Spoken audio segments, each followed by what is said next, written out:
ও আচ্ছা, এই ব্যাপার। আর আপনি আমায় বলেন আমি নাকি পরীর মতো। আরে সত্যি।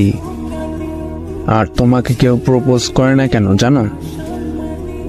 তোমার বাবা তো পুলিশ, তাই ভয় পায়। যদি আব্বুকে বলে দাও। ছেলেরা তো ভীতু। আরে না, সব ছেলে না, যে তোমায় পছন্দ করে কিন্তু তোমার আব্বুর ভয়ে বলতে পারে না, এই ছেলেগুলো ভীতু। ও আচ্ছা, কবে আসবে একটা সাহসী ছেলে যে আমাকে সবার সামনে প্রপোজ করবে? ভয় পাবে না?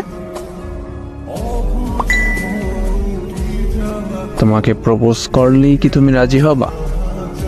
জি না। তাহলে? তাহলে আবার কি?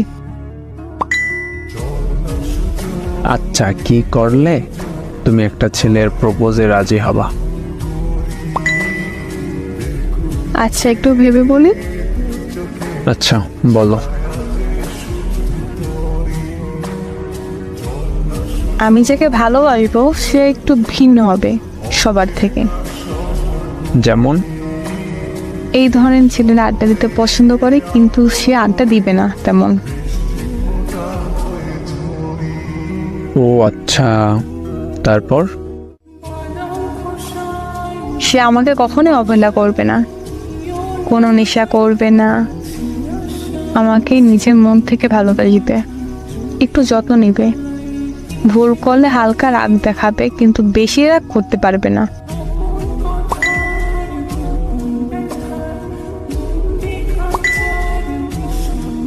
তারপর? আর আমাকে নিয়ে ঘুরতে যাবে, সবসময় আমার কথা চিন্তা করবে। মেন কথা হলো সে এক মেয়েতে আসক্ত হবে, মানে আমার উপর আসক্ত থাকবে। আর বাকি আছে কিছু? আর কিছু মনে পড়ে না। আচ্ছা, আমি কিছু জিজ্ঞেস করি? জি ভাই করেন। ছেলেটা কেমন চাও? মানে কালো, সাদা, কফি কালার, এগুলোর ভিতর কোনটা?